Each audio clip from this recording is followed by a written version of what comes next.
Mw'ijambo yashikirije igihugu umunsi wo kwereka abanyagihugu b'intara ya Kirundo buramatari wabo mushasha, umukuru w'igihugu c'Uburundi yarasubiye kwibutsa ibiranga leta yashinze twamenyereye ko yita leta mvyeyi, anavuga ku vyerekeye impunzi n'imigenderanire Uburundi bufitaniye n'ibihugu vyazakiriye. Yagize ati leta mvyeyi ni leta yitwararika ineza y'umunyagihugu mu bice vyose vy'ubuzima bwiwe, nk'amahoro, umutekano n'iterambere vyiwe. Ivyo navyo akaba ari vyo Barundi twese tuba turindiriye, na cane cane hageze ivy'impunzi n'ibihugu vy'abacumbikiye. Umukuru w'igihugu yaribukije rero ko umunyagihugu wese afise uburenganzira bwo kuba mu gihugu ciwe mu mutekano ntangere, ari naco gituma yahamagariye impunzi zose zagizwe imbohe n'izindi zahunze zakoze amabi mu gihugu mu 2015 gutaha, agasaba ibihugu bicumbikiye abo bahunze bakoze amabi nabo kubarungikira igihugu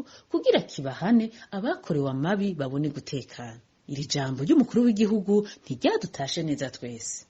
Nkako benshi baribaza ingene igice c'umuriyoni w'abarundi bohunga igihugu gitembamwo amahoro, amata n'ubuki, bakaja gutungwa no kunuranura mu buhungiro. Benshi baribaza ingene abahunze boba bacitirirwa amabi atagira izina yakozwe mu 2015 akaba yarashishikaye gushika uno munsi. Bibaza kandi ingene umuvyeyi mwiza yoheberana ataco yinona abana biwe niyo bobaye nka wa mwana w'icangazi mu marushwa nkayo. Uno munsi abarundi bipfuza cane cane ko iyi leta isubiza agatima mpembero, ikarondera nyabuna imizi y'ibibazo vyatumye ibintu biba uko biri, hanyuma ikihatira gushiraho ivyangombwa vyose bikenewe vyotuma abahunze bahunguka aho kurondera kwagiriza no guca imanza.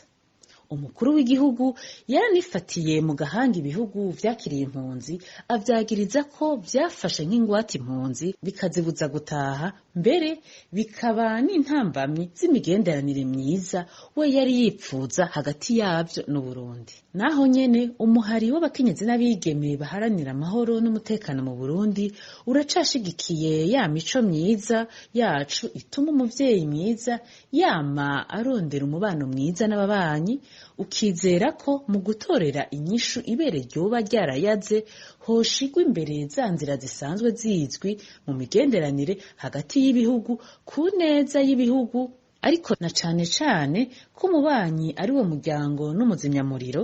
Iyo ushorera ugasumira wamuhora na ca kiraro kijabutse icambu. Umuhari w'abakenyezi n'abigeme baharanira amahoro n'umutekano mu Burundi nk'abandi banyagihugu benshi bizeye ko iyi leta yitaziriye neza ngo ni leta mvyeyi, ibona ko hageze ko yokwereka igihugu bimwe yacemerera ko bizohinduka, igashira mu ngiro ivyo vyose vyogarukana amahoro, umutekano, n'ivyo vyose vyohumuriza abahunze bagahunguka.